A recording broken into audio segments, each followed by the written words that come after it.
This is the DLR Cast, the essential podcast for fans of Diamond David Lee Roth. All right, heard you missed us. We are back. As always, it's the DLR Cast here. I'm Steve, no relation to David Lee Roth.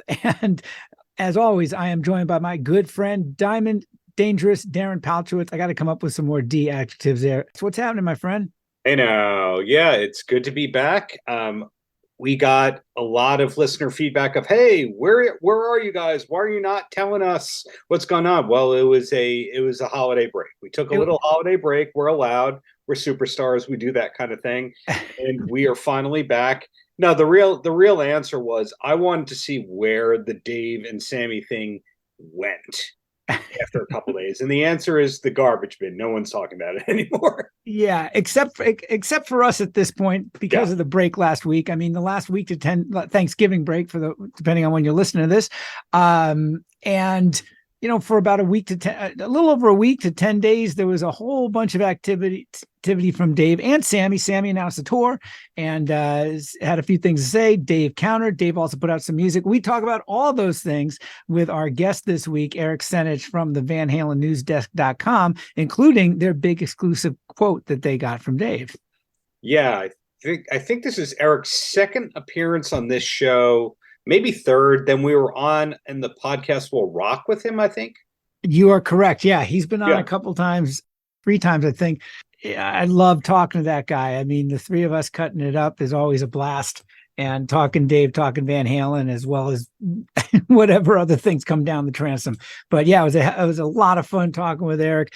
He's not only got the Van Halen newsdesk.com, he's rock and rolling there. He's got a great podcast, Booked on Rock, where he interviews authors of rock and related books. I would definitely encourage folks to check that out if you haven't already. But we had a great conversation on the heels of a lot of Dave and Dave adjacent action for a change. Agreed. Outside of just your video, the odd video content, which is still there too. Yes. So hopefully we're giving you the full story of what went down in this conversation with Eric, and then also the state of the state. And hopefully we give you some reading recommendations as part of it, because we talk about Eric's podcast. And I don't know, pretty well-rounded episode. The usual rabbit holes. I like it. Yes, we went down more than a few rabbit holes. In particular, we weren't just talking about the Dave and Sammy back and forth as far as as far as jumping on stage, but you and Eric in particular touched on what came up another episode ago as far as Dave and Wolfgang getting along or not back in Van Halen days. Sure. Well, I don't want to spoil any of it. No, but it was all very interesting. So that's a long tease and preview. I think you're setting the bar too high by saying it's all interesting. I would say some of it is fairly interesting, and then you let the people decide that it was all interesting, and the under promise over deliver. So that's my MO, and I had a blast doing it, and hopefully we have Eric on again soon, and hopefully you and I tape again soon. Absolutely, we will. And while we got you all here, and speaking of books previously, let's not forget that you've got your book, the DLR book, coming out January 2nd. You can pre-order now. Links are in the show notes. For those of you who have not had a chance to pre-order it, please do so. It's awesome. Thank you. I believe the press release went out today from the publisher. Haven't seen it yet. Woo! But, we will see, in January 1st it is on the book. And thank you all for supporting that, and thank you for listening, and thanks to Steve for being the nice guy in the David Lee Roth world. Right. Thanks, folks. All right, folks, on the heels of a very busy week to 10 days, and not just because of the Thanksgiving holiday, as we mentioned up at the top, we've got a great special guest with us our returning champion, Eric Senich from VHND.com, Van Halen newsdesk.com, which has been a very busy place. And I'm assuming we're just here to talk about that new song Dave put out, right? Wash and Fold, that came out the day or two before Thanksgiving. I'm disappointed. I thought it was going to be Mandabala. Oh, boy. But hey, Steve, you shouted out the VHND, but Eric has a great podcast, Booked on Rock. Absolutely, yes. Thank you. Which I know well. So yes, thank I did not you. mean You to guys were on. that one either. You guys were guests.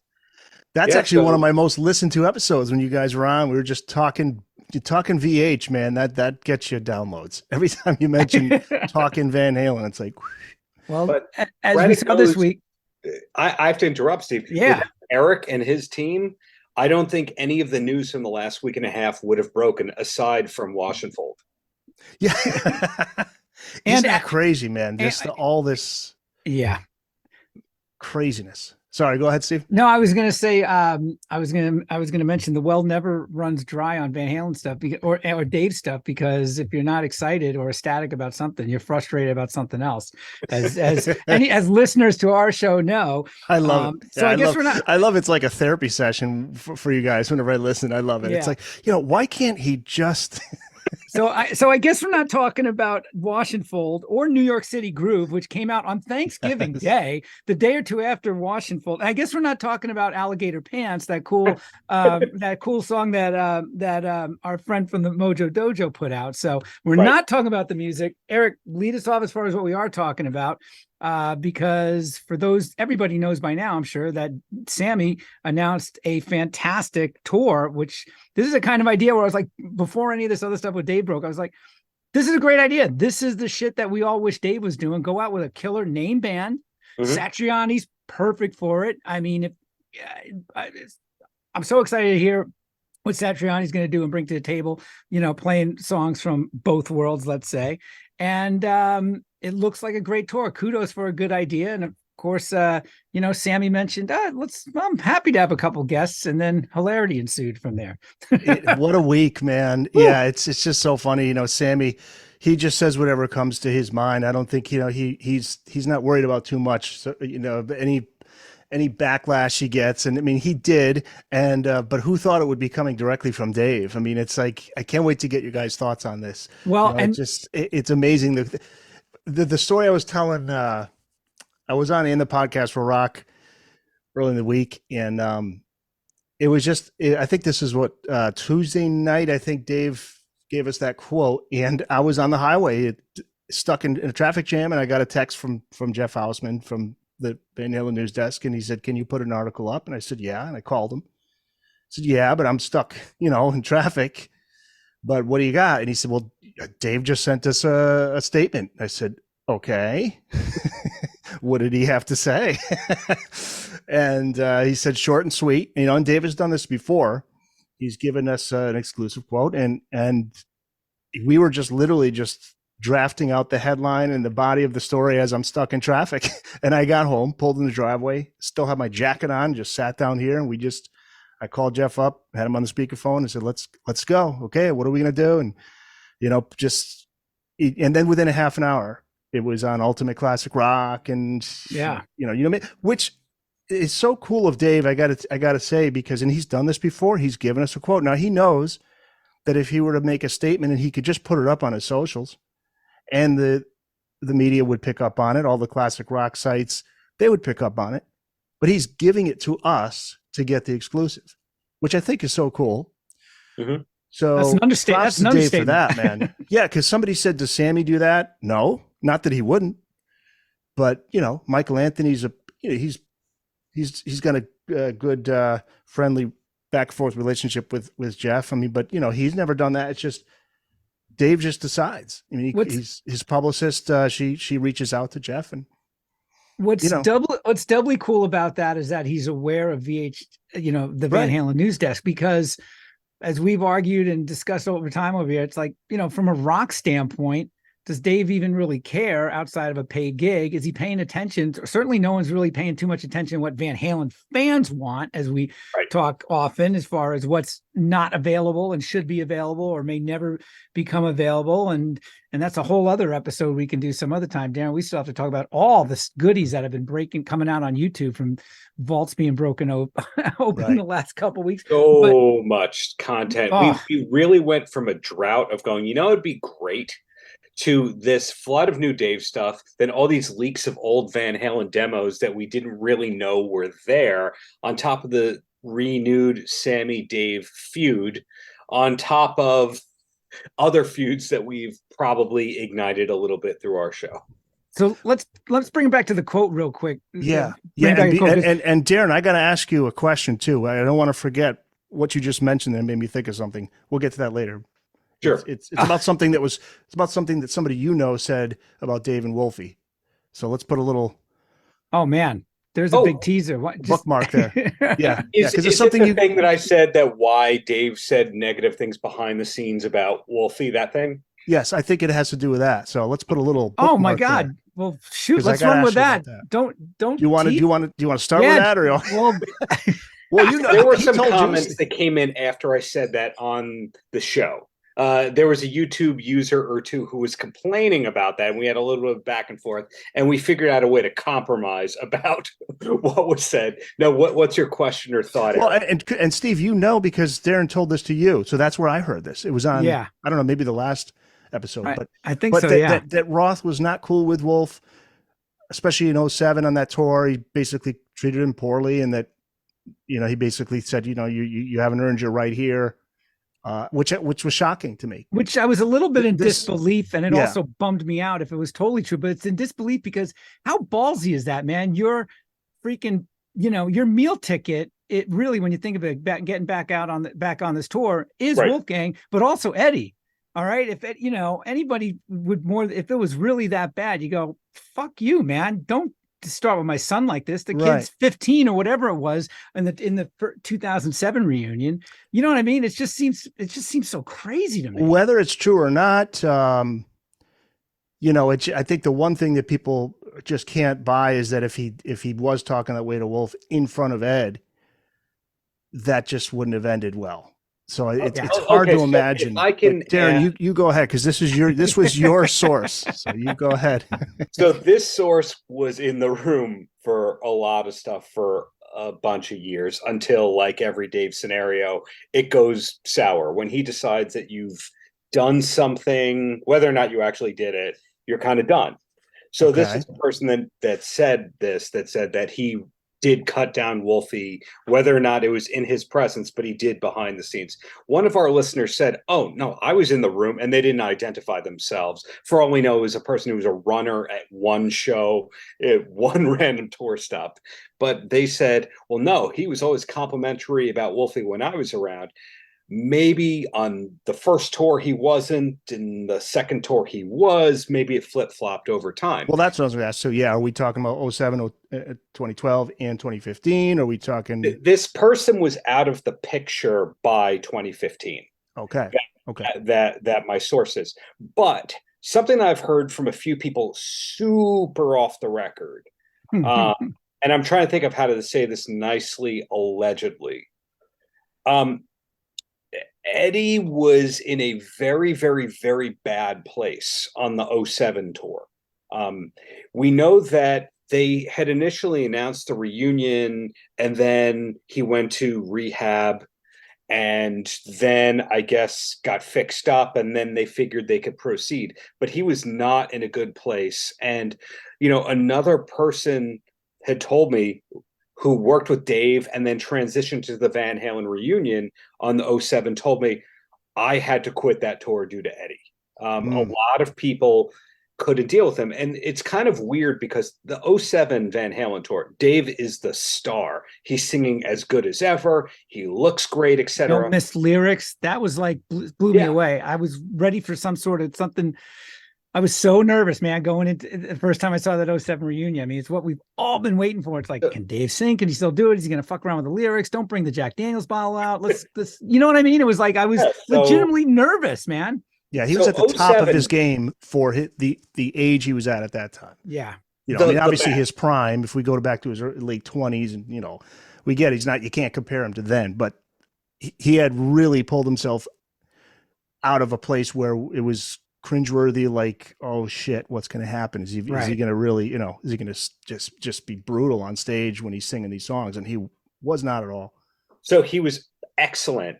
And Eddie was good, but he wasn't great. He was shaky at times. Then the 12 tour, Dave went down a notch or two and Eddie rose up. And the 15th tour, Dave was not good and Eddie was great. And, you know, something, I don't know if this is public information, and I'm just going to use the word allegedly, but Eddie was in such bad shape on the 07 tour that what I heard from a person who knows stuff is that Dave had another guitarist on retainer thinking, if Eddie can't make it, we could put this guy in. And of course, yeah, you're going to go to a Van Halen show and not see wow. any. It makes perfect sense. Listen, you could put somebody else in Peter Criss's makeup. You know what I mean? Were his initials JS, Joe Satriani? Believe it or not, no. Okay. No, it wasn't any of that. It may or may not have been a person who had played guitar with Dave prior to that on other tours who Dave thought was good enough. But good enough is not a pun. That's not a Sammy Hagar reference there. But what I'm getting at is it kind of is interesting when you look at the evolution of that tour too. It was the Dave show in 2007, and then progressively he got less great. And then Wolfie, Alex, and Eddie got better each tour. Yeah, that's interesting stuff, man. I mean, that, I'm sure there's so much behind the scenes that goes on that we don't know about, or we find out about through, like you do, Darren, through people who don't want to go on the record. And look, I love Dave, Sammy, all the members of the band I'm a huge fan of. I don't know these people personally, so whatever personal differences they may have had, if Dave treated Wolfie that way, look, hey, Dave can defend himself. He can come to us if he wants to give his side of the story. But and Wolf has really never said anything negative about Dave. The only thing that comes close is just that recently he was saying he was alluding to the fact he's difficult to deal with and that he doesn't want a different kind of truth back on streaming platforms. But even that, what's Dave's side of that? Is there something that we don't know? Is there something legal? Is there something that financial? My theory is that it's financial, but one or two of the people who know stuff told me Dave doesn't like looking back. He doesn't love that album, just like the DLR band. Now, a couple of the tracks are still up on Amazon randomly. Like the whole album isn't there, but you can accidentally stream it, and that's a mistake. Whereas the Deep Throat Dave person who was on, was it Dave and Dave Unchained? Yep. They said it was an oversight that the album was pulled. And what I'd heard from people who know stuff was Dave's not proud of that album, weirdly. And the commercial, they don't see it as commercially successful, the DLR band album. Whereas the Deep Throat Dave person said, oh, it made so much money. It grossed $1 million based on the high royalty stuff, which led other people that I know who think that the Deep Throat Dave person wasn't Allison. Wait, they think it was, Allison Roth, not Lisa Roth. The other sister that people don't really speak of. Have you ever heard those rumors, Eric? No, not at all. Not at all. And I mean, I understand the not wanting to look back. I know artists don't like to do that. They like to look forward. In fact, Geddy Lee was just talking about how he's had to talk a lot about the past, and Neil Peart, and he says, it's very dangerous to get stuck in the past. I mean, you got to just, not even for artistic reasons, but just for your own sanity. But having said that, if that were the case, then we wouldn't have any of Dave's back catalog. So there's something else there that we don't know. And that album's great, different kind of truth. It's outstanding. Oh, fantastic record. I think Dave, as far as not looking back, he was more than willing to look back and tell tales, so many numerous repetitions on the various iterations of his podcast, the bigger podcast interviews he's done, where you would think that where all he's talking about is the classic Van Halen days. I mean, when you think of it, from the rehearsals to whatever and picking up, I mean, they certainly look back when they did those downtown sessions before A Different Kind of Truth, where they're telling stories about, about driving in Dave's Opel to practice, whatever, I mean, so that looking back thing, I think, is a very selective sort of revisionist history thing. So I think he likes the things looking back that were successful. If you catch my drift. So in other words, Skyscraper, it was successful to us, but a really smart person told me that album is not recouped the way that we think it is, that the label shipped many more units than known. It probably cost a fortune to record too, compared to just, Ted Templeman throw up the mics and we're recording this in 2 weeks like they did with Eat 'Em and Smile, Yeah, it was done in like 6 studios, something crazy along those lines. And it used digital technology before that was a normal thing on albums. So if you notice where Dave looks back through, it pretty much stops at 85? Often. Yeah. Well, even the stuff that we're seeing on social media is dating back to, I don't know, what, 07? I mean, Yeah, maybe later, he's but he's been fond of using a lot of footage from 50 Rides on the Love Train of late. So hey, just when an it's not aside. just a static image. Yeah, So. just an aside, speaking of Skyscraper, I just interviewed Stacy Whittlitz, who's one of the Oh yeah, right, so he wrote one of the Dirty Dancing. Oh, you spoke with Stacy, Darren. yeah. Didn't you have him on Wait, what's Paltrocast?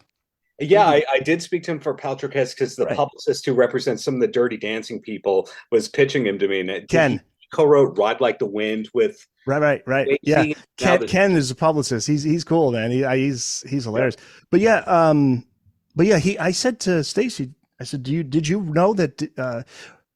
Let me back up, because Stacy actually put together the theme song for the very first 90210 episode. So that first episode where it's basically the pilot, and there's a different theme song. If you notice, it's a different theme song, and that Stacy was responsible for.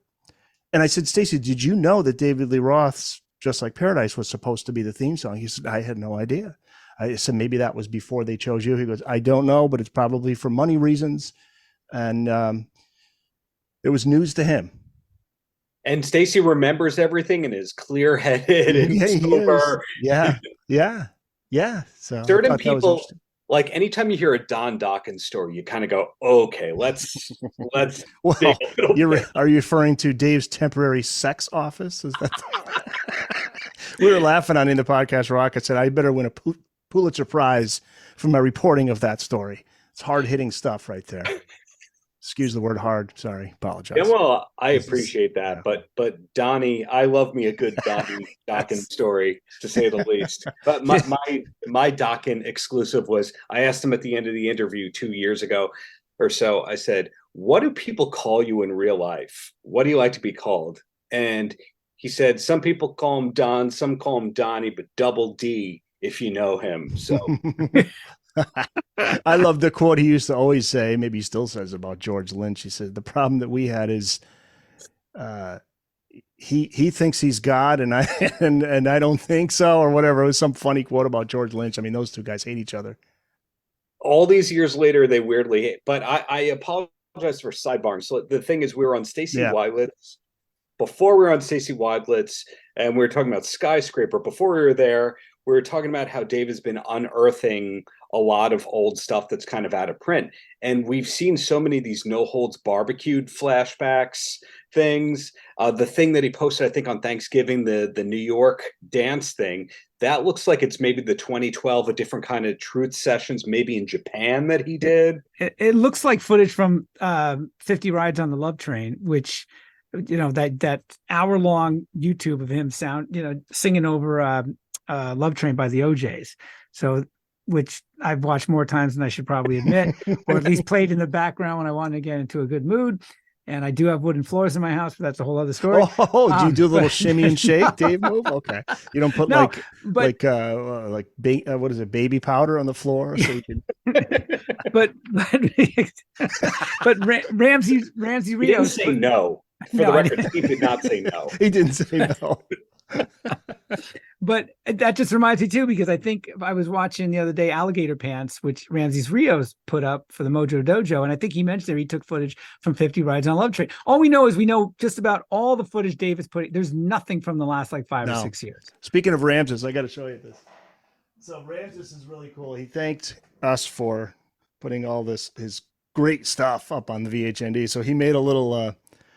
This is an audio only, so I'll describe how cool it. Is that? But it's a Funko Dave from the California Girls video, and it's got the Your Guide and the hat with the Your Guide on there. That's awesome. And Dave's outfit from the video, and the little sparkly shoes from the Diamond Dave mid '80s era. The California Girls. Yeah, that is so cool. Yeah. Ramses he is a cool dude.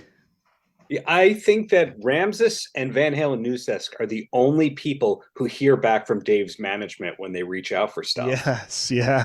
Hey, by the way, I just recorded a video with Jason Becker's friend and personal assistant, Stephen Correa, who's auctioning off that guitar Eddie gave to Jason in '96. Yeah. I'm going to put that up soon. Yeah. So, Well, let's bring it back around to this, how you guys got the quote, all 7 words of it, and which is Dave's response to Sammy saying, yeah, come on up, at which I was poring over so many comments on the news desk, but also on Facebook, on your Facebook page, just the parsing, the amount of arguments, I mean, that the fact that people, I think, thought that Sammy was saying, oh yeah, come out on the tour. I mean, when I first heard, Sammy mention this, I was like, well, this is never going to happen. Of course he's going to say it. That's what I want to know what you guys He think. has said variations of that. I'm sure he said variations of that before, I mean, it wouldn't surprise me. But my first thought was, one, okay, it didn't even occur to me that, to me, it sounded like, yeah, jump up there for a song or two. I don't know, when we come to the San Bernardino, whatever the hell, shed, whatever it is, right? And then my second thought was, well, that's never going to happen in a million years. So I dismissed it until all of a sudden it blew up a few days later with Dave responding. That's what Jeff Hausman said to me. He goes, I can't believe this has become such a huge story. Because Sammy just says things. Sammy just says whatever's on his mind. And I think what you're saying is what I feel too. Sammy said, yeah, sure. But he's not like, oh yeah, let's set up the contract so we can do a co-headlining tour. I think he was just like, yeah, Dave can come up anytime. And anytime except any time that he says. Well, that's what I want to. So what is Dave's motive? Is he just excuse the French, just fucking with Sammy? I think a little bit of trolling. I mean, Sammy's can be a pro at it sometimes, So I mean, the fact that Dave actually responded once on something is, I think, pretty cool. Even though we're not going to see it happen. Right? So, you don't think it'll happen at all? I don't either. Well, here's my take on that real quick, is that Dave doesn't do anything. Like, I got to think about this the other day when he showed up and did, was it Panama for Dave Grohl's 50th birthday bash, right? Mm-hmm. There's no way that was not rehearsed at 5 p.m. earlier that day. You know what I'm saying? Do you really think that Dave is going to spend any time with Sammy's band rehearsing to do, I don't know, Ice Cream Man or one song from his era? It's not going to happen. Yeah, let alone a tour. Everything Dave does in terms of in the public eye, you have to just keep in mind like 2 words with bright lights blinking: show biz. Yes, show thank you. Biz. Show biz. So what is behind the quote? It has something to do with, he's got a showbiz mind. Right. I love it. Don't get me wrong. So do I. I love it too, man. Love me some Dave. Dave is confounding, frustrating at times, but the greatest front man I've ever seen. So, But Sammy did kind of step in it. Sorry, Dave. I have to rudely interrupt. We got to let Darren talk here, Steve. Sorry. I had a number of people who listened to this show reach out the second that Van Halen News Desk broke all this, and they were going, "What do you think?" And I said, "Let me do a life equivalent here. Hey, Eric, you should totally come to Thanksgiving at my place tomorrow. You're totally invited. You totally, anytime, man." And you would go in your head, okay, well, how do I get there? What time is it? What am I bringing? Where am I staying? How am I getting there? So Sammy going, you should totally come to this, Dave. You go, so Dave has to get a tour manager. He has to have a sound person. He has to have his rider and his gear. How much is he getting paid, etc. So this is the most Los Angeles style empty let's do lunch thing ever. Right. And that's all Sammy does with everything in his life. Yeah, bro. Cool, bro. Anytime, bro. Yeah, man. That's all this was. And I think that Dave knew in a heartbeat, oh, he has no intention of having me. He doesn't want to give me $1 from his wallet. Bingo. That's a good call, Darren. So true. So true. Yeah, that's. Yeah. But you're coming to my Thanksgiving, right? Oh, I'll be there. Yeah. I'm ready to go, Darren. Let's do this. Come on. Yeah, man. Anytime. Diamond Dave. But yeah, you're right. It's like inviting him without really inviting him. It's just, it's so funny. I remember one time being years ago, this really annoying dude in our group of friends.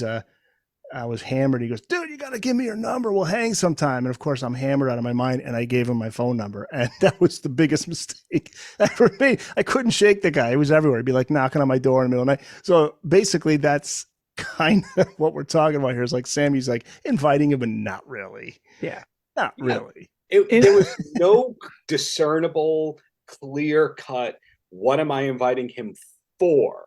Right. So you think, okay, yeah, he can come on stage anytime. Okay, so Dave's going to fly himself and his crew out without any rehearsal, and he's just going to come up, and you're going to be okay with that? Right. Well, Sammy and Dave are the same person. It's just outwardly they have a different image. And you go, they're both party man, people who are really businessy, very calculating people. They're there to bring the party, yet you don't mess with their money. And they have a history of hiring and firing people and remembering things incorrectly and loving and hating Eddie Van Halen and claiming that they are Van Halen. They are the same person. Yeah. Dave has the fake smile and Sammy has the natural smile. Well, some people question whether Sammy's even telling the truth that he did make peace with Eddie. I can't imagine that he's making that up. That's kind of low. I can't imagine he's bullshitting on that. I think he was, I think that Eddie, however Eddie felt at that moment was just how he felt at that moment. Right. So, you know how sometimes when you don't think, somehow you think you're friends with somebody, but in their head, they're like, I'm not friends with that guy, but they're not going to call you out on it. For all we know, that Eddie was just going, yeah, man, sounds good. Cool. Yeah. Gotta go. Yeah. Yeah. We'll never know. We'll never know the truth. I guess the other big question is, and this has been discussed on each and every episode of the DLR cast, is what's Dave going to do next? What is he doing? Well, here's we love you, Dave. What are you doing, man? I think this I think this goes radio silent. I mean, I think as far as this piece of news with Sammy's tour, which, as I said before, I'm not dissing Sammy at all. This is a great fucking idea. He's done variations of this tour before, but to actually brand it as a Van Halen, because he also said, well, I'm going to do some of my hits, but to have Joe there, I mean, they're going to play Dave stuff. I really am excited to see what the set list is going to be like. I don't think it's going to be equal. I think there'll be more stuff from Sammy's era, but the fact that they are really branding this, I mean, Sammy goes out practically every summer anyway, doing these same sheds for the most part, right? I mean, he didn't go out last summer because this thing was coming out. He's been pretty active. Lord knows Dave hasn't been, but he's done it.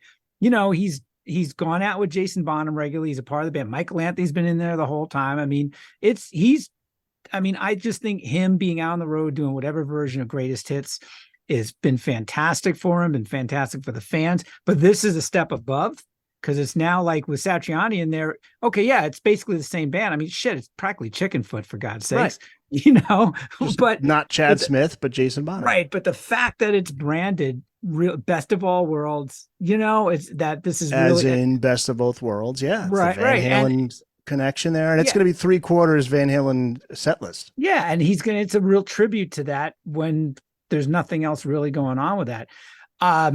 And when he said those quotes, and then the next day also on Eddie Trunk saying, well, from the bottom of my heart, I'd love to have him there. I mean, from the bottom of his heart. Can I be a total killjoy and contradict all this? Well, hold on one second. What I would say is that I think, the fact that the last thing I think he expected was for Dave to say what he said to you guys, that this quote was the last thing, because so he, in a weird way, him backwalking it a bit was a little bit of stepping in it, but what he said makes total sense. He's like, he's not invited on the tour. No fucking way. Right. Yeah. And Sammy responded, kind of backtracked on social media. Yeah. Yeah. He made that. He said, I meant just, a song or two. Did I mean a whole tour? No fucking way is how he put it on Instagram or wherever. So here's where I'm going to be the killjoy contrarian. I saw Sammy about 2 years ago. I love this, Steve. I love when Darren plays the killjoy contrarian. I'm not trying to be. I love it. No, this is the odd couple of podcasts. And this is the greatest thing ever. People have realistic expectations so that they're under promised and over delivered to.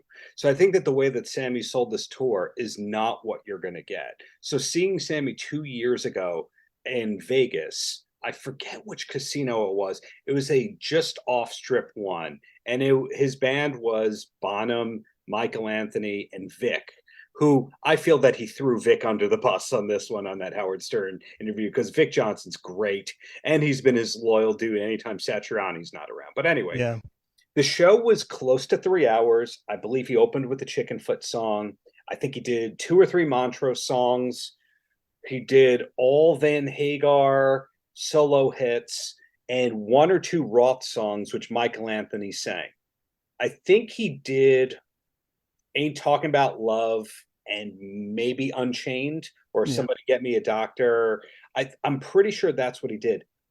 And then he brought out Trombone Shorty for 1 or 2 songs. I think that that's what this show is going to be. Instead of Trombone Shorty, it's going to be whatever guy from Zebra or Dokken or Loverboy or Styx or whatever the local market is. That guy comes up for 1 or 2, 3 things. Then I Can't Drive 55, Your Love Is Driving Me Crazy, etc. Now, he did all the Van Hagar songs you could expect, except for one, which is outside of his range. I think it was Dreams he's no longer doing, or at least he said he's not going to do it. Yeah. So in other words, I think the show I saw 2 years ago is the show that you're going to see on this tour. They just weren't calling it the Best of All Worlds or whatever. Oh, you think? Yeah, but see, I think my understanding is he's going to add even more Van Halen to the set list. That's what I thought. That's what I took it to be as well. I mean, especially, shoot, Darren, if he does go where you think he's going to go, that's going to be a major disappointment, because I think the whole world is expecting mostly 80% Van Halen, right? And a lot more from his era that he hasn't played in ages. Guys, they're the only songs that they played to promote the tour on Stern and Drunk were Van Halen songs. I mean, that's making a promise. I predict you will get Mas Tequila times 10 on this tour. I love it. Because when I saw him in Vegas, his backdrop and the signs and all that were there to promote his booze company. The dude flies private. The dude overpays his crew.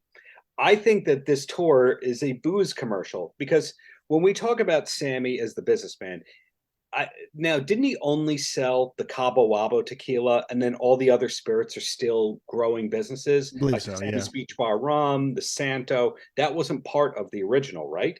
I don't believe so. So he sold 80% of the Cabo Wabo tequila, but everything else is his. I got to mention something that made me laugh so out loud last week, thanks to Darren, or the week before. No. You know what this is. So Darren will very often forward me these press releases he gets. And oftentimes, oh no, a lot of them, maybe, I don't know what percentage, it's a high percentage, are Sammy Hagar non-music related press releases, right? So like the day after, right, he goes on Stern, Darren forwards me a press release from maybe that same day, the same after, for, I don't know, some alcohol related thing. And all I replied back to Darren was, yesterday's announcement wasn't enough. Are you fucking kidding me?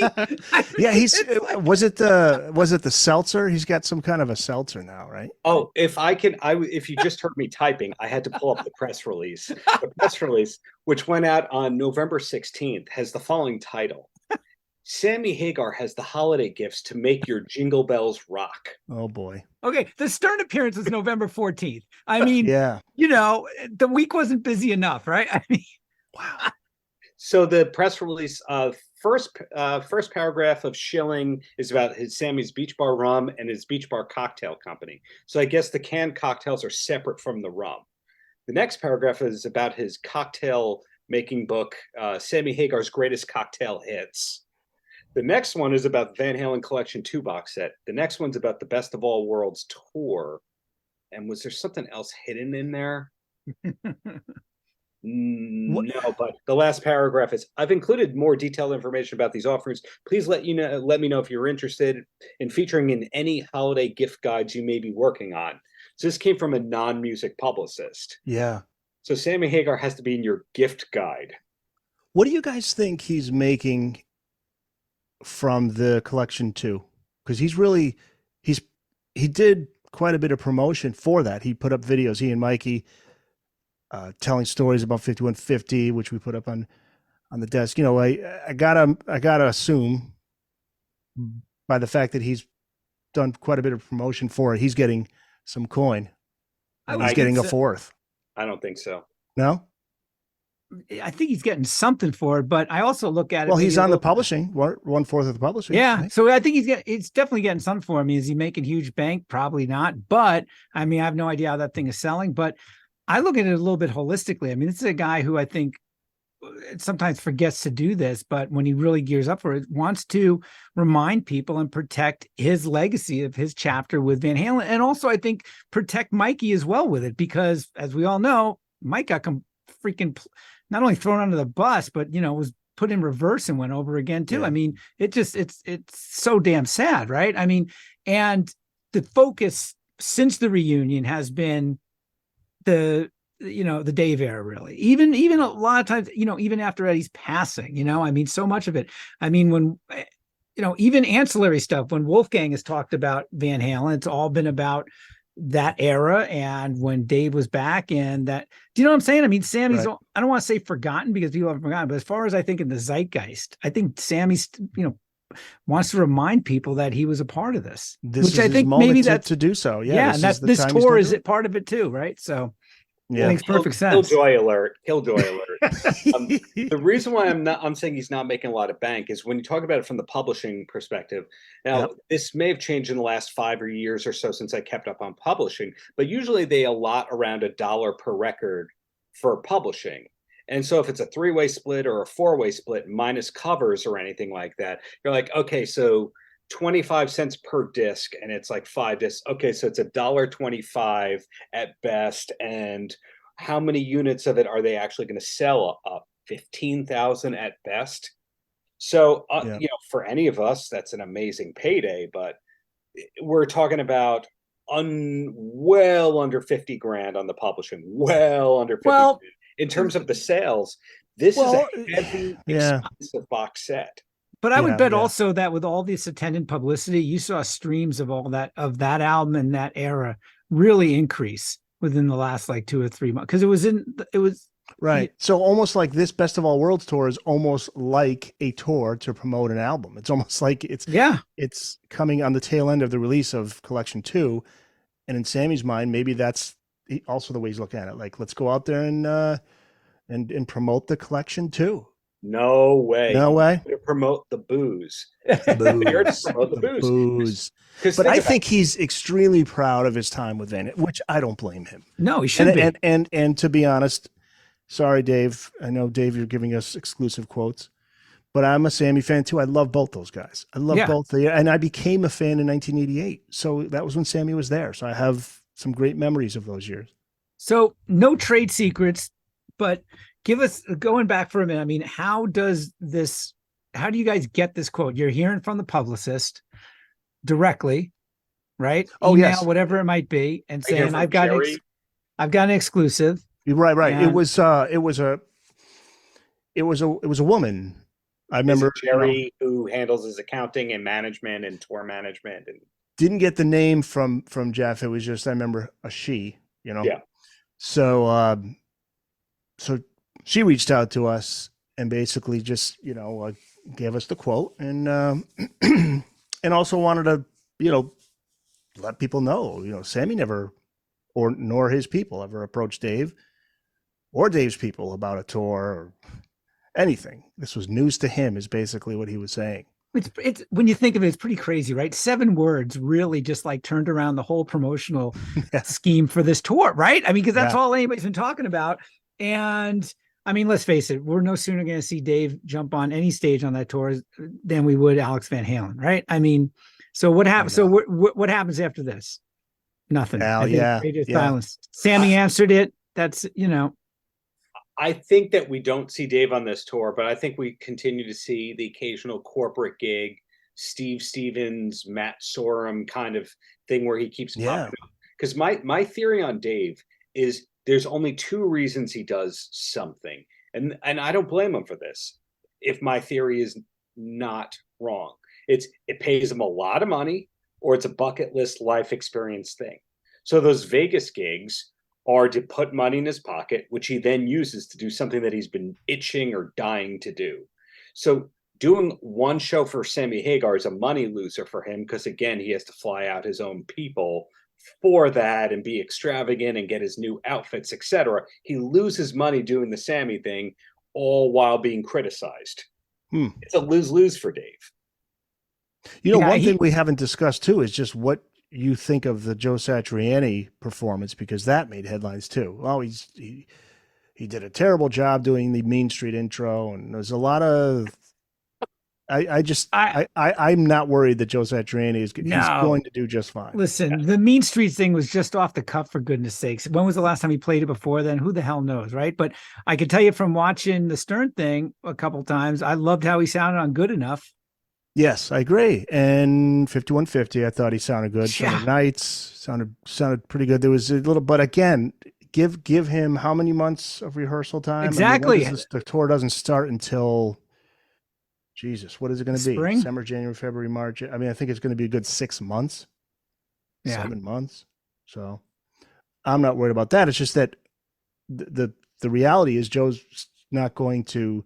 He's not going to be an Eddie clone. He's going to do the Van Halen songs, but it's going to be Joe Satriani. So it's going to have his feel. It's going to have his, I don't even think he's going to go for Eddie's tone. I don't know, but. Yeah, I mean, I don't think he's going to mess around with the solos or the melodies. Maybe he might, what's interesting, Steve, that Sammy said that the solo Satriani will be doing, I'm drawing a blank on the song title, but it was like, it's going to be an instrumental it's going to be a Satch instrumental. It's not going to be Eruption or anything like that. Oh, no. I meant the solos cool. within this. I think that's totally cool. Right. I think I meant, I don't think he's going to take crazy liberties with the, the riffing and the solos in the actual songs themselves. I mean, that's like hearsay, really. But yeah, just as an aside too, I think it's interesting that we're going to get a Satriani solo, which is cool, because I think we can all agree we all love Satriani, don't we? Hell yeah. Flying in a Blue Dream, Surfing with the Alien. That's when I jumped on board and been a fan ever since. The Extremist or Extremist, however you pronounce that, was another great one, and just been following him ever since. I was just thinking too, because I keep saying this, I just think it's not the most novel idea. I mean, it's evolutionary when you think of it, but maybe that's not the word I'm looking for. But I was saying before that it's what Sammy putting this together is just a great freaking idea. I mean, it's really smart. And I'm like, in a perfect world, Dave does this 2 years ago with, maybe it's not Steve Vai, but maybe it is Steve Stevens, and going out with a couple guys where it's like, and you know what I mean? Where it's a bit, no knock on his other bands, but nobody knows who these guys are. Nobody cares. No, man, I tell you, watch but those if you put an gigs. all-star band together, that's going to bring some more people in the seats, because you're going to go, sure, holy shit, those I corporate love that gigs guy. with Steve Stevens. Certainly that how many Roth fans are saying, that would be cool. Well, because Steve Stevens was in the running for the Inman Smile Band. Yeah, and what? That reminds me too. Part of the novelty. Or no, you know what it was? Didn't Dave reach out to but he couldn't. He was offered it, but he was with Billy. Yeah. But part of the novelty and the curiosity for that sort of things remind me of the same thing that I'm always curious about Kings of Chaos, or what's the Alice Cooper, Johnny Depp thing. These all-star cover Hollywood Vampires. I keep spacing on that. Where it's these kind of all-star bands with these amazing lineups where you're really getting your money's worth. But the curiosity factor for me is like going, oh shit, man, I'd love to see Matt Sorum play with that guy, or Steve Stevens. Do you know what I mean? I mean, for rock heads out there. So this would have been the perfect and coolest, but least likely thing for Dave to do, say 2 years ago, let's say, or even last year. I mean, look, the Stones just put out an amazing album. Oh, God bless you. I love it. And they're going to tour. Yeah. And they're 79, 80 years old. Dave is late 60s. And judging by the fact that he's quoted as saying, "I'm ready, I'm in for a tour," that tells us that he's at least okay enough to get out there again. And that's good news. I'm hoping. I would love to see Dave get back out there again. He loves to entertain. It's what he does. Yeah. But he's also a guy with he juggles a lot of different interests. And, he's not going to do the same thing over and over again. So you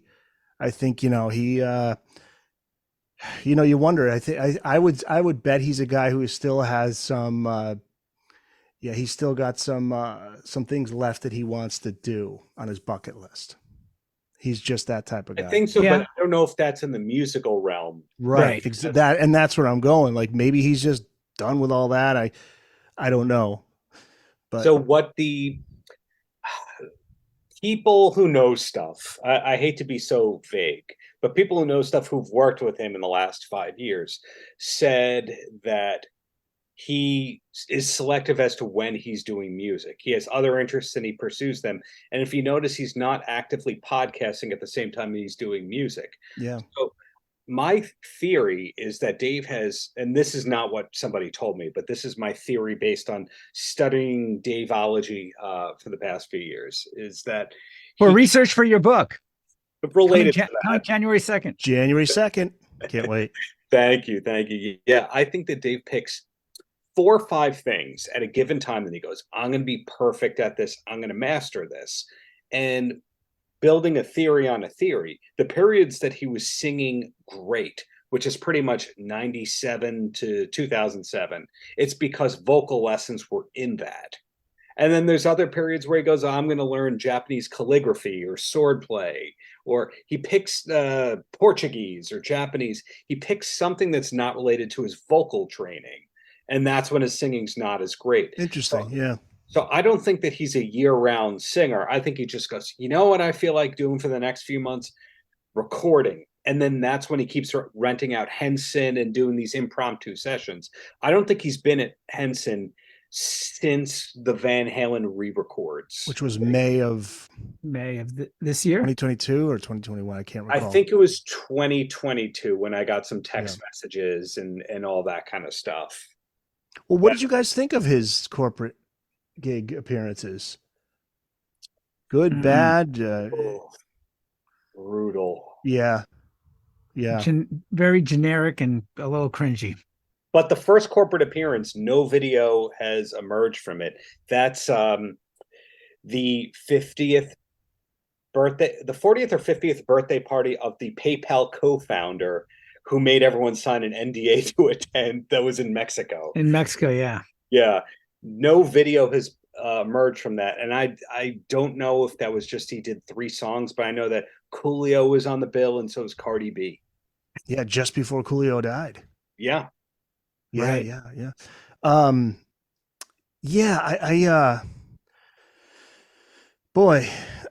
I just I saw the footage too, and it's not the Dave that we remember from back in the day. And but I always say that, but it's like what he did between 78 and say 88, even early 90s, I always have to remind myself like what he did during that period, because he it's just jaw-dropping performances, that he put so much out there during that period that I remember thinking even in 91 when A Little Ain't Enough came out and he was starting to look a little older and his voice was not as good as it was in the past. I thought, boy, what's it going to be like 10 years from now, 20 years from now, because I think he's that kind of guy.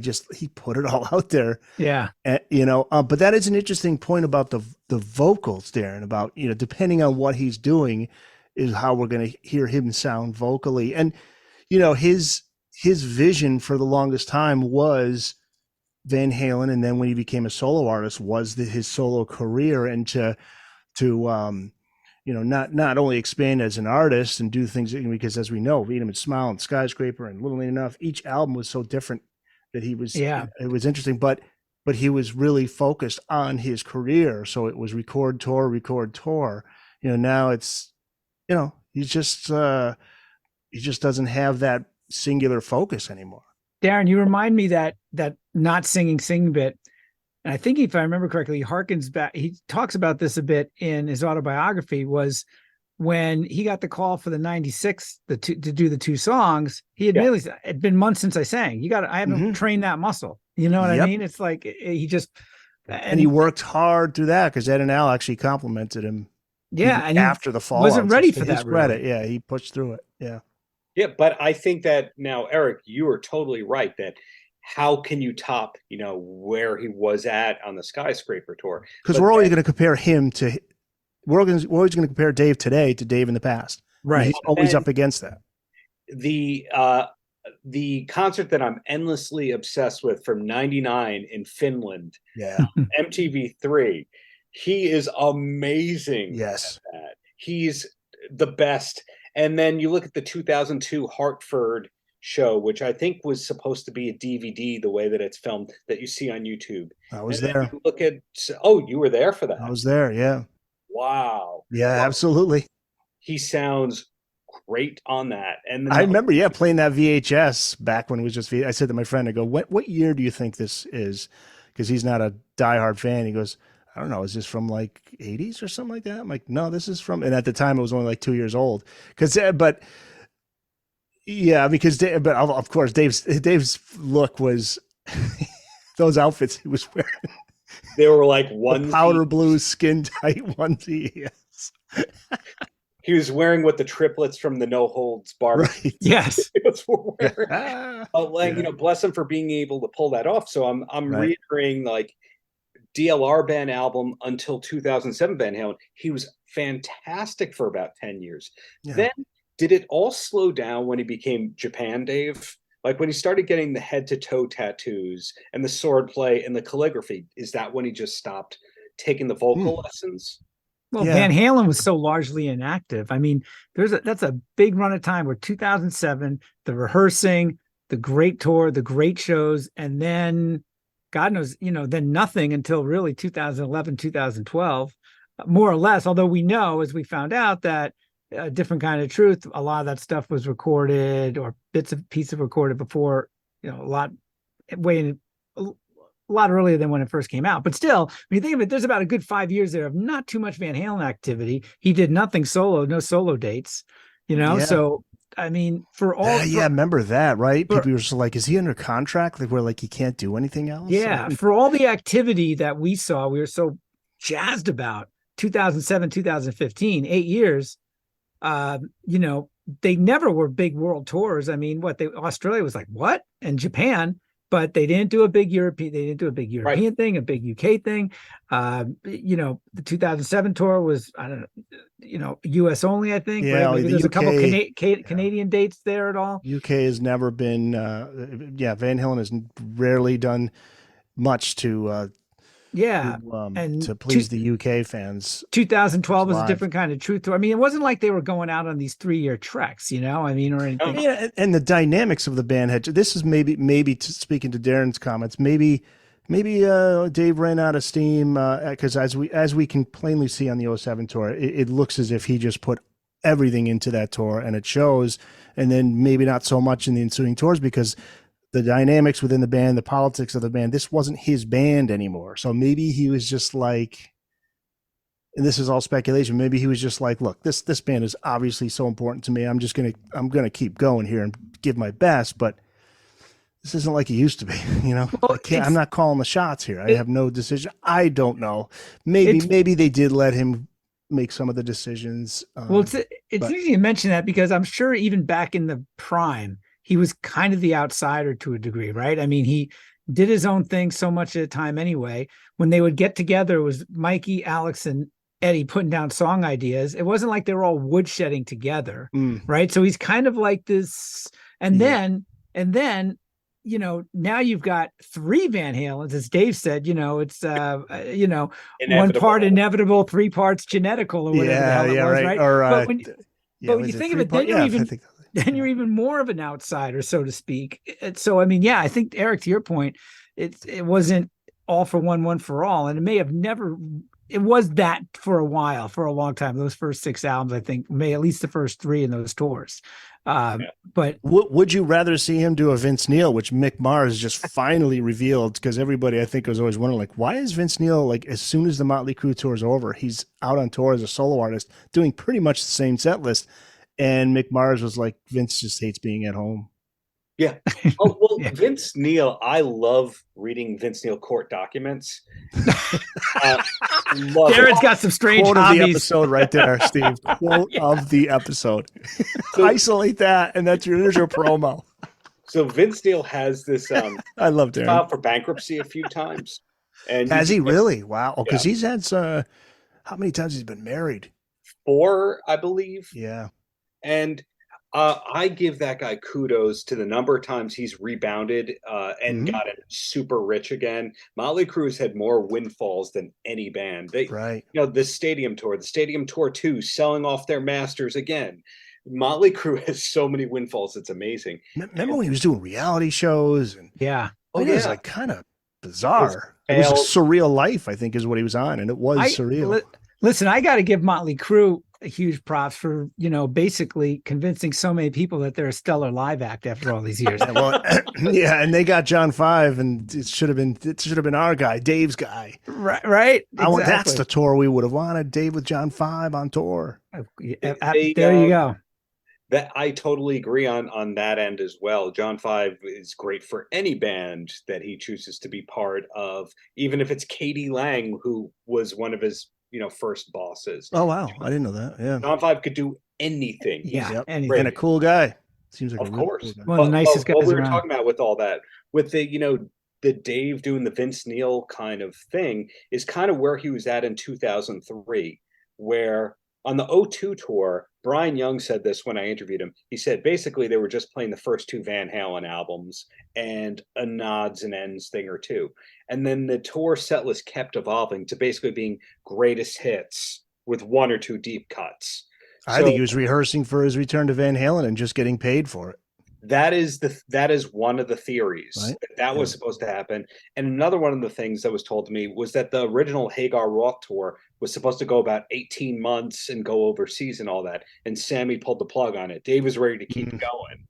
I think I told you guys maybe the last time I was on was a while back, but when they came to Connecticut, I was supposed to interview Sammy at the radio station I was working at, and Sammy backed out last minute. And my program director said that Sammy's tired of doing all the interviews. Dave's supposed to be helping out, and he's not. So fuck him. I'm not going to go. Not fuck me. He doesn't. But no, fuck Dave. I'm not going to. And I was like, you got to be kidding me, But that was just at that point we were getting towards the end. I think that was getting towards like the New York show that was to end.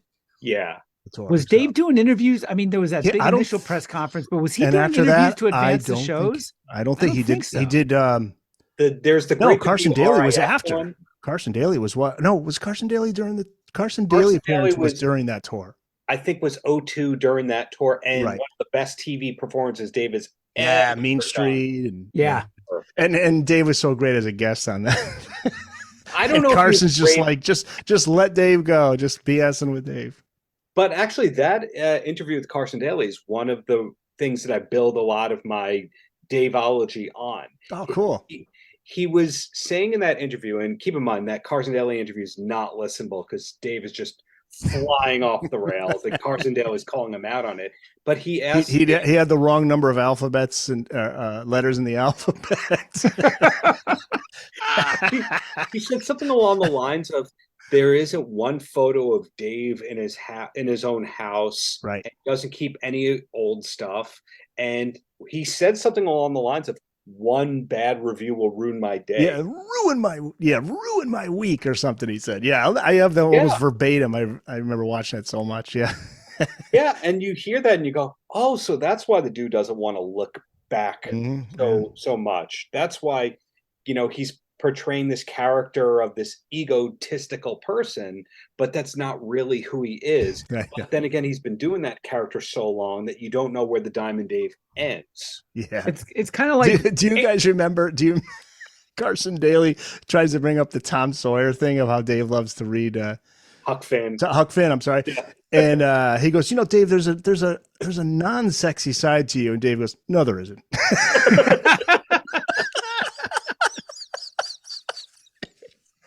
Yeah. And then Carson's like, there's nobody like you these days. He's just like, he's not even gonna argue. He's like, "Oh yeah, no." He goes, I've gone from rock star to, what did he say? I've gone to rock star to action figure or something. And he had that scarf around his neck. That might be my favorite era of Dave. I love Dave. And I say that because he knew that he was an older guy, or getting there. He knew that people wanted the Van Halen hits, but there was humility going on at the same time. So he was doing a lot of interviews. I got him in 2003 because he would talk in my market alone. He spoke to me, Newsday, and Good Times, all to pitch this one Long Island show. And that was because Mitch Schneider and his team were probably going, Dave, you have to do press. No one knows what No Holds Barbecue or the Diamond Dave album are. Yeah. You gotta do it. So he was relatable. He was attainable. He had the Sopranos cameo, the Conan cameo. Yeah. And then he goes dark. And then he does the K-Rock thing. And then he goes dark. And then he goes Van Halen. And then he goes dark. Right. And I don't think we ever really got Dave back again after that mid-2000s. Yeah, interesting. Am I the only one who actually likes Strumming with the Devil? Like Jamie's Crying, I love. Crickets. I don't hate it, but I hate the jump version. The jump one, yeah. Yeah. That's hard to listen to. Yeah, I remember that. And he did that live when I saw him in New York in 2006. Dude, you were there. I was there too. Theater, I think, or Best Buy Theater. Yes, yeah, Nokia Theater, I think it was.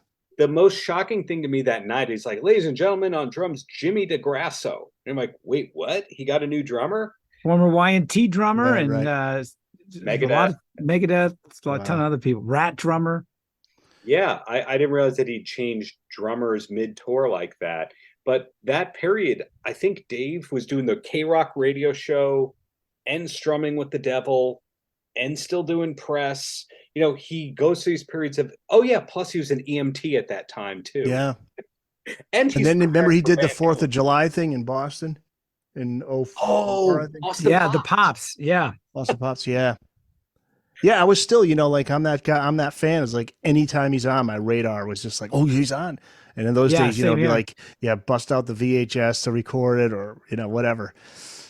Yeah. Yeah. I was the same way. I was wait for it to hit YouTube and download it, collect it all. I was the same way. It's like, oh, he's on. And then followed by, oh shit, what did you do that for? Really? The Boston Pops? I mean, I was happy to see him, but at the same time, like, no. I still remember when Little Ain't Enough came out. I was so fired up for that. And I remember I still have the VHS cassette somewhere with the MTV interview to promote it. And he's sitting in the Jeep from the Little Ain't Enough video. And yeah, it was Norris. Norris. Yeah, he was interviewing him. And I'll just never forget. I was just so excited to see that. And he's like, you got to balance a little sense of humor and a little fury with a little sense of humor. It's good to have one, but you got to have both. It's just like everything that he would say, I would memorize and regurgitate in parties. And people would look at me like, dude, what the fuck are you doing? I'm like, I'm not Diamond Dave. I can't say it as cool as Dave does. Hey, just 2 weeks ago, I said to somebody on a Teams call, I said, I'm like a lightning bolt in your Cheerios. Homeboy. And they looked at me like, homeboy. It's lightning bolt in your Cheerios. I love homeboy. I mean, some of the quotes, he's got hundreds of them throughout the years, There's one book I have. That was the one I think I told you about, Mimi Wawa, whatever the hell it's called, where it's just Dave quotes. Do you remember I sent you guys the picture of that? Yeah. Because you were wondering if it exists. And I have it here somewhere. And it just so I look at that as a missed opportunity, because if Dave wants to be selective about how much he says or what he does, there should have been that second book. Somebody told stuff told me that Hyperion did not want to deal with him and gave him the book rights back after Crazy from the Heat. But he was contracted, I believe, through them for another book. And Frank Meyer told us on this podcast. I just had Frank on my podcast. Well, Frank had written 1 trillion books, and he and Dave had been shopping a book in the early 2000s before he went back to Van Halen. So there should have been another Van Halen book. There should have been a speakers kind of tour, which is something he'd been helming with Henry Rollins. There's just so many what-if projects that if he doesn't want to go out and sing Yankee Rose, that's fine. But we want some kind of Dave. Well, given the popularity of rock memoirs and all things related, and Eric, as you know, with the Booked on Rock podcast, and there's so many, and my day job. I mean, the last 10 or 12 years, when you think of it, there's been so many great especially authorized books. Yes. I mean, best-selling books. I mean, for goodness sakes, Dave with maybe a better editor, and the follow-up to Crazy from the Heat Part 2, whatever you want to call it. I mean, I'd read a couple after all this heat. Yeah. Well, right now he's got 3 people. It's a lost opportunity. Well, he's got Darren to be the ghostwriter. He's got Steve to be the publicist to promote it, and then he's got me to I'll get out there. I'll interview Dave. We'll have him. Yeah, let's do it. Let's go. I'm fine with that. Now, as somebody who knows him, I said to him, what do you think of the whole Sammy thing? Like, how do you think that Dave feels about all the coverage? And he goes, Dave loves this. Dave loves the fact that the media picked up attention on this and talked about it and talked about him favorably. So I said, so how do you think he feels about my book? Yeah, that's going to be interesting, right there. Wow. And I said, I think there's a Dave fatwa on me coming soon. And the person, a Dave fatwa is the best kind. So you're expecting maybe good and bad responses from Dave on it? I'm expecting to be audited by the IRS. I'm expecting just all sorts of passive aggressive things, but the book is very nice about him. It just points out that sometimes we didn't get the true story on some stuff, but it's everyone just talking about how he is the greatest frontman of all time for the most part. As a fan, are you able to separate yourself? I mean, because as a fan, will it bum you out if you were to hear directly from him? Look, motherfucker, you put that in your book. You'd be like, Dave, sorry. I would point blank say, Dave, this book primarily talks about how you were the greatest frontman of all time, and everybody's saying that. And I gave you multiple chances to read this and tell me everything that's inaccurate in the book. Interesting. He did not get back to me, even to say no. What am I supposed to do? Right. Okay. There you go. Record that, Steve. keep that for just in case if there's any legal action. We got that. I reached out through his team, through 4 different publicists at different times. Well, maybe he'll love it then. Maybe he just loves the fact that somebody's writing a book about him, man. I can't imagine him, being disappointed in that. I think when he reads the words bar mitzvah in the first chapter, he'll go, I hate this. Well, I'm looking forward to it, man. Thank you. Yeah. January 2nd, the book comes out. What's the title again? DLR book, How David Lee Roth Changed the World. Cool. Again, positive title. Links will be in the show notes. You can pre-order now. Are you guys ready? Did you put in the book, Darren, the podcast? Did you mention it somewhere at the end or the beginning? Like I mentioned the podcast. I mentioned Van Halen News Desk. I mentioned everyone and everything. Steve's name is in there. Cool. Because I would think you guys are going to get a nice bump in listens too. I mean, I'm sure you already do well, but just with that book out, you're going to get some more people like curious, like what's this DLR cast all about? It gives us more to talk about, to say the least. Yes. Maybe Darren can do it. We can do a special episode, you reading chapter 1. Oh, boy, no one wants that. Hey, are you going to do an audio book, Darren? Because those are like vocal fry. Talk about vocal. I mean, that's like, it's not easy to do. I brought a proposal to my book publisher and they didn't even respond. Okay. I basically had a great idea for an audiobook, which is an actor friend of mine who was in some TV shows. He would play Dave. In other words, it would be me or some kind of narrator reading all the passages. Okay. Every time it's a Dave quote, it would have been this friend doing that. And then I would have gotten this guy who's a singer-songwriter to do that. And it would just be a random collection of people, that's the Steve Vai person, but yet that is a person who's had music on the radio. I was going to call in all sorts of weird favors, but they didn't even say no. Wow. Okay. Well, I mean, I think you're better off because from what I hear, it's just an exhausting, you're recording and you got to fix, you make a mistake, got to go back and your voice is shot, you're just, it takes a long time. But Eric, I'm throwing it back to you. Booked on Rock. Who's recent? Who's coming up? Oh yeah. What should we talk about book wise?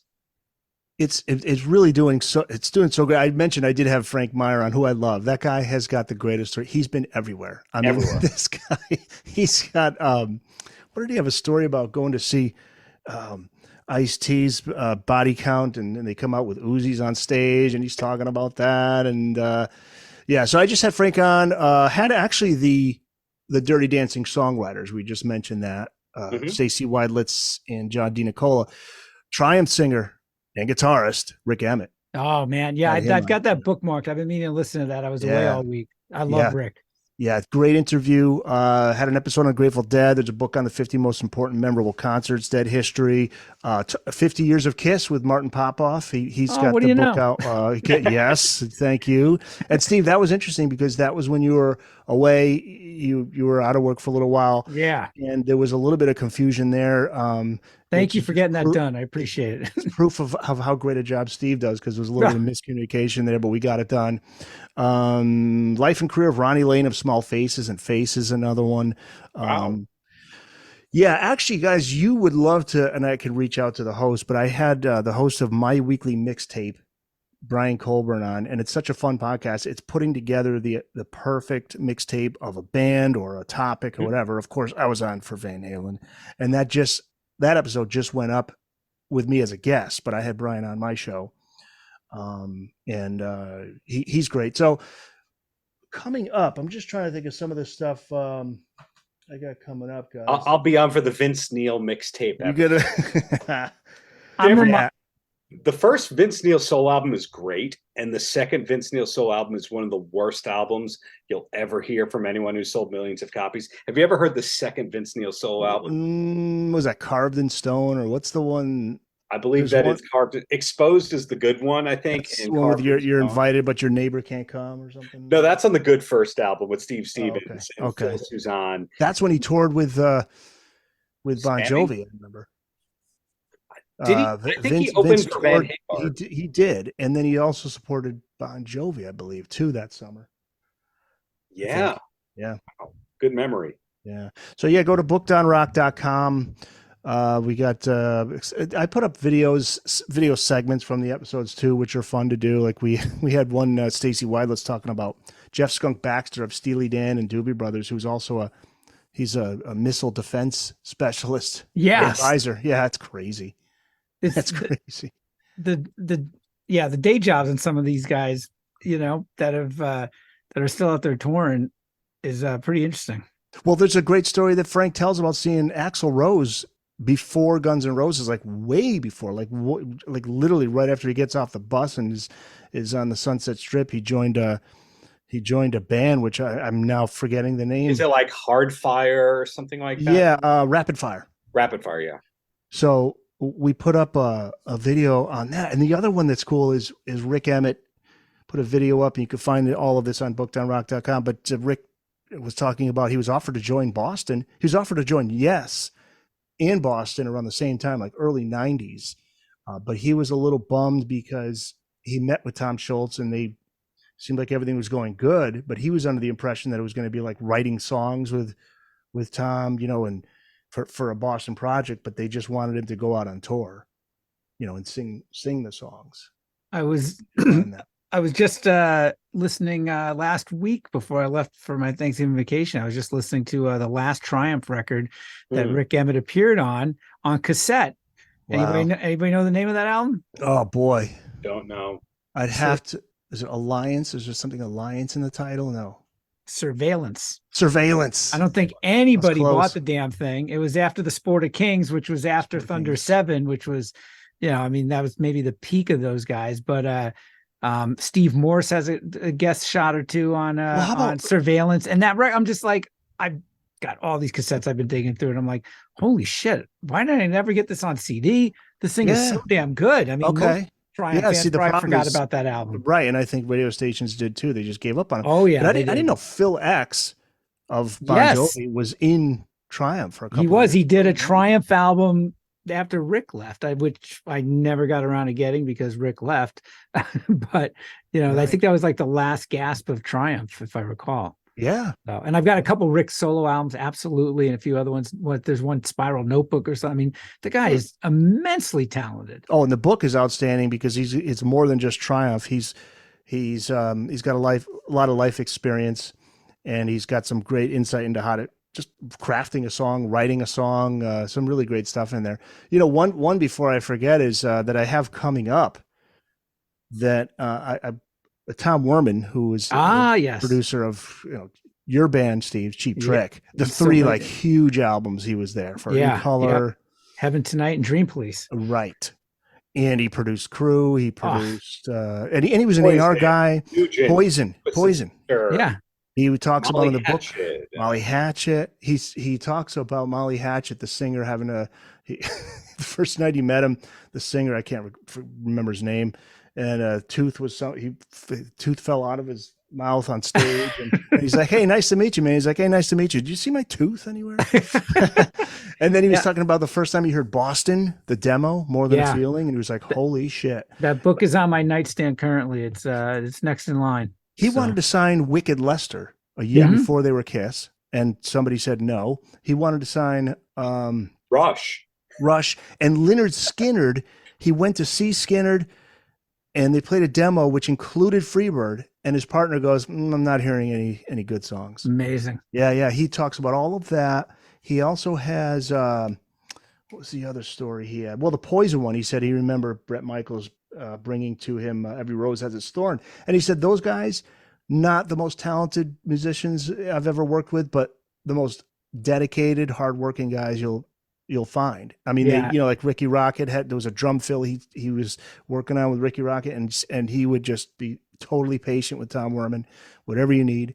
All those stories are in the book, so I'm going to ask him about that. I think I interview him next week. There's another one I have on The Cure. Do you guys like The Cure? I love The Cure. Oh, you got Lowell Tolhurst? Not Lowell. I want to get him, but it's Simon Price who's got a new book, Curepedia A to Z. So I'm looking forward to that one. With Tom Werman, you may want to ask him about his son Dan, who's an A&R guy as well. Oh, okay. Not a lot of father-son A&R pairings out there from labels. Cool. The thing with Werman, real quick on this, because I've been a huge fan of his. Like, there's just some producers I want to check out everything they involved in, but so many like people that he produced ended up slagging him. And the thing is, he's gone back at them and gone, "This is bullshit. You didn't complain at the time." And Nikki the guy, Sixx. I mean, I could tell you, for years, Rick Nielsen would, they actually went in and re-recorded In Color with Steve Albini, which was like, which was much sought after by Cheap Trick fans, but never released. And it's like, what's the point? This is you guys playing direct to tape and live. What Werman did, whether it's, what is it? Did he do Girls, and he did Theater of Pain and Shout Out the Devil? No, he did Shout Out the Devil to start, and then the other two. Yeah, I mean, Nugent never slagged him, but there was a couple guys, Dee Snider, Nicky in particular, and it's like the guy made fucking hit records. Got a lot of people rich when that band was fucked up on drugs. Yeah, big time. So he was able.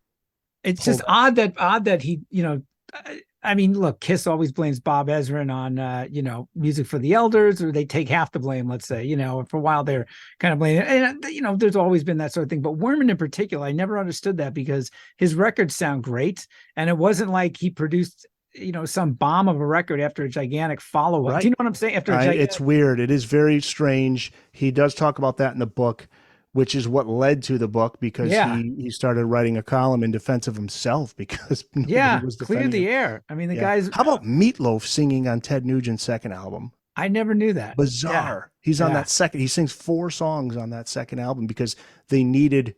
Derek St. Holmes was unavailable, so they had to come up with somebody. Meatloaf was unsigned, and they brought him in.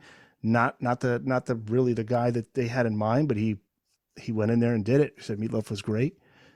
Hey, he's got some phenomenal stories. I'm looking forward to that one. If I can add, nice can be, Tom Werman. Sends thank you emails and remembers everything. And he has a quick story about meeting Dave once. Cool. Was he on Paltrocast? Yes, recently I had the pleasure of bothering him for about 25. I didn't hear that one yet. I love the Paltrocast. I always. Oh, you're too kind. I love Steve. The openings, Darren will always say, outside of having to, deal with my annoying questions, how was your day today? I love that. They're always like, no, my day's going pretty good. I love it. That's one of them, along with, aside from being asked the same questions over and over again, how's your day going so far? Yeah. And the reason I had to start doing that was because you find out that some of the people that you're interviewing hate to impress, and you have to kind of, I don't want to say disarm them, but you have to, dude, we're here to make you look good, make this quick and easy and painless. Yeah. So if you show them like, I know you hate the media, let's get into it here. I was gonna say the guest, you could, the look on their face is kind of like, I think they like that too. You know, they're like, oh man, no, it's all good. You know, Well, not to suck up to both you guys simultaneously, but that's what between Booked on Rock and the Paltrocast, and when we've done interviews here, is that you guys don't ask the same old question. You guys ask the question and we go, oh shit, I would have loved to have asked that, which is the genesis of a germ of an idea of Darren and I doing a spin-off podcast. That's a whole other conversation. Oh, cool. Yeah, maybe we could chat with offline, because I love talking about this stuff all the time, but so many times, not you guys are the exception, but there's a lot of folks out there where it's like, fuck, I've heard this story 100 times. I want to hear what, behind the scenes behind that story. Do you know what I mean? Ask, or that album, whatever it might be. It's the minutia. Yeah. A lot of people, it's amazing. And you know this, Steve, I couldn't believe a lot of guests would say to me, boy, thanks for reading the book. I'm like, really? I'm like, they don't read the book at all. He's like, you wouldn't believe, they're like some of the questions. It's like, did you read the book? Or, some of it, you don't have to read the whole thing cover to cover, but you had to at least flip through the index and say, oh, this looks cool. Cause you even do that and say, oh, let me go to that chapter and look for some interesting things to ask them about, if anyone says to me when I'm promoting this book, did you ever speak with David Lee Roth before? And I'll go, okay, so they didn't read chapter 1. Right. Okay. Yeah. The first paragraph. Well, see, that's you're going to have to get ready for it. When you do all these interviews, right? You'll have to have some patience. You'll be like, now I know how the guests feel.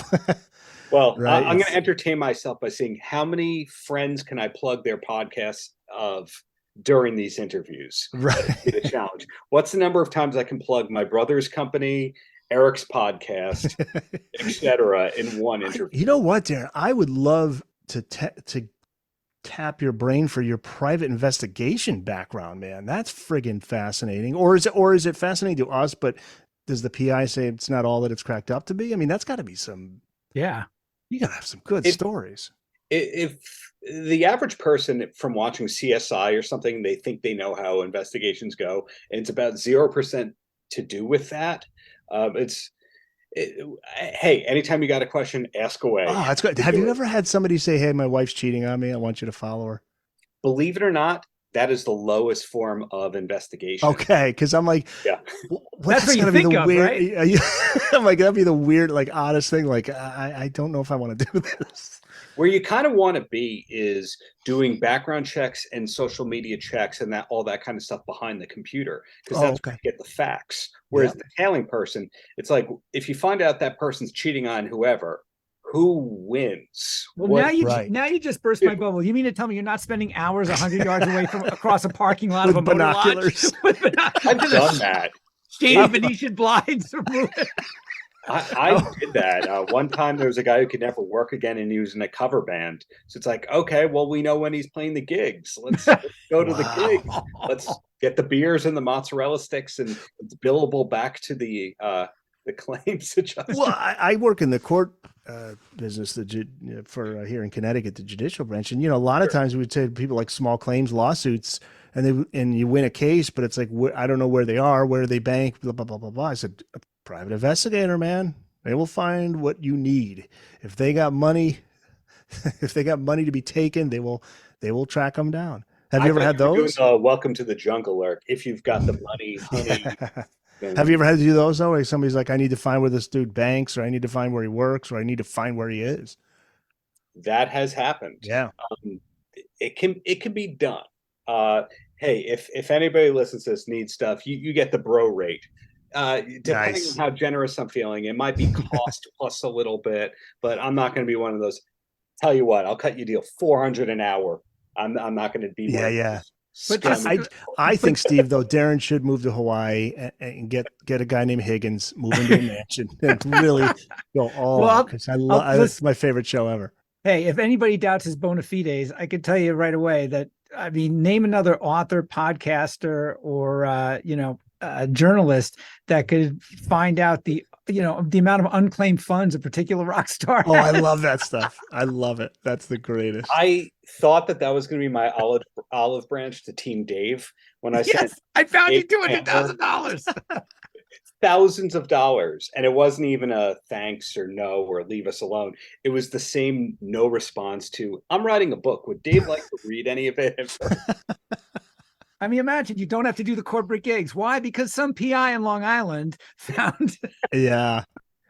Well, here's to Darren, showing up on like the Jimmy Fallon show. Let's get him. We got to get him some big. We got him. Got to get all out there. That's not the one I want. The first one better be booked on Rock, but then after that, I'm okay. You can go ahead wherever you want to go. Booked on Rock first. Second, let me tell you, Gutfeld. That's the one you want. Yeah. Gutfeld sneaks more Van Halen. I don't watch Gutfeld. I mean, if he's listening, I always watch Gutfeld. I mean, I love Fox, but he sneaks more Van Halen references in than anybody. That's cool. And it's amazing how many Van Halen fans there are out there. It's and Roth fans and Sammy fans. I mean, it's just, it's really what that band did. Well, I mean, that body of work that they created with whatever incarnation of the lineup was, it's timeless. It's a reminder too. I mean, Dave always says a variation of, I've been a soundtrack for how many summers? Yeah. I mean, if over a certain age, man, it's why these podcasts are successful. I mean, yeah, you couldn't escape it. This was before the internet. I mean, I know. We were hearing on the radio, we were seeing the magazines. Dave crossed over in such a huge way, was building 84, just blew him up into just complete superstar status. Dude, the solo stuff. I mean, the guy could have done anything. If he walked on water at that time, I would have been like, yeah, no, I know. Yeah, exactly. Yeah, exactly. I saw him do it. No, I'm just telling. He walked on what he's a human being. No, I can admit. I can see that. Dave was it, I mean, like anything he did, and you knew like as soon as he made a public appearance, a new album's coming, he would show up at some event or something. You knew something was cooking. Yeah. It'd be in the newspaper like David Lee Roth today showed up at a California or at a Beach Boys tribute event, blah, blah, blah, or whatever. You'd be like, aha. As Darren reminded me recently, I mean, even Jared Leto copped a David Lee Roth stunt recently. Yeah. That's just a theory. Hey, did you? But why would Jared Leto be scaling the skyscraper to announce his tour? That's cool. Hey, speaking of that, not Jared Leto, but who's the other actor? I went to see Napoleon last night, and they have a trailer for the Von Erich. Oh, that looks great. The guy from what was the restaurant show? And Jeremy Allen White. Jeremy Allen White, yeah. He in particular, I saw the trailer for that. That looks a pro wrestling fan that I am. Yeah. Darren, I know you are. I mean, that looks tragic like a great story. Great story to tell. Yeah, hopefully you get one of those guys on your show, Darren. That I think is going to be a really good movie. I'm looking forward to that. There's one of the actors in it is a professional wrestler from Long Island who's originally from around here. He may or may not have been in this apartment once upon a time, but he's the world champion of AEW. And his real name is Max Friedman. He's one of the stars of that film. So he's somebody to look out for. Yeah, you can reach out to him. Oh no, I don't exist, but that's not the point. Get him on the Paltrocast. Come on, man. He one and done with that. Yeah. Maybe 3 and done. But the bottom line is with Dave, we're still at status quo where we don't know what's coming next. Yes. To wrap things up, we have no clue what's coming. We have no clue what's coming next. We just have to grasp for, okay, what's the next story that somebody like a Nuno Bettencourt tells that we've never heard before? Right. It leads to a rebuttal that leads to Van Halen News Desk then getting an exclusive. I think we have that. Fingers crossed, another one coming soon. Let's see, but only time will tell. We wait for Sammy to say something that's incorrect that has to be rebutted against. Right. We wait for Dave to put out a new podcast or new unreleased old song. We wait for with no description in the YouTube section, which Steve always gets frustrated with, which I do too. I'm like, what is this? Can you please explain what the fuck this is? Yeah, aren't we, Steve? Aren't we more or less where we were 2.5 years ago? Well, that this sprang from a conversation about Dave and I go, this could be a podcast. Yeah, I'd love to do an episode just breaking down an album or something. That'd be fun to do. Yeah, we've talked about doing that, and also doing what is it, the kind of the commentary on a certain concert or something. Oh, that'd be fun or something. Be hilarious. But we should all, I always try to throw down the gauntlet, so to speak, of things that we will never see. As I said before, I've maintained to this day there'll never be an actual Van Halen tribute concert with Wolfgang in any capacity. We're getting everybody together. That ship has sailed. And I will say that Alex Van Halen, you'll never see him play publicly again. I just don't think that'll happen. I would be happy to be proven wrong. And I mean, the closest Dave will get to any Sammy stage is, how far is Pasadena from the Kia Forum in Los Angeles on August 19th? Because if Dave is in Pasadena, that he will get no closer. Yeah. You won't see, in other words, you won't see Dave on a stage, jumping. I'd be so damn happy, but I mean, come on. Anybody who knows this story for more than a little bit just knows that you'll be blown over if that happens. It's just not. So, all fairness here, Dave does have a helicopter pilot's license. True. There is a heliport at the top of the Kia Forum. I know watching the show Roadies. There is a chance Dave helicopters from the Pasadena compound to the Kia Forum. Heard you miss me. I'm back. There you go. Landed in a helicopter, folks. And I see that as happening. Do you remember when Kiss wasn't invited to the Grammys, as the story goes, in '96, and then they showed up and they ambushed, and therefore they appeared on camera with Tupac or something like that? Yeah, and makeup, yeah. What are the odds Dave just shows up? Oh. And it goes just like him knocking on that hotel door in Las Vegas. Oh, God. Oh, Yeah. breaks my heart. Yeah. You're not on the list. He gets thrown out by Sammy. That's it. I'm throwing in the shoes. Yeah, thrown in the shoes. Once and for all. Well, guys, don't ever throw in the shoes on the DLR cast. You're too kind. And Keep Eric, it going. thank you for your time and your patience. And Steve, thank you for your time and your patience. And anybody who made it this far, I think we owe you a sandwich or something. Free copy of your filthy little mouth. Yeah. Oh man, Eric, as always, it was a pleasure, my friend. The one that's still sealed. Yeah. That Steve never opened. It's No big ding, ding, ding. Ended on that note.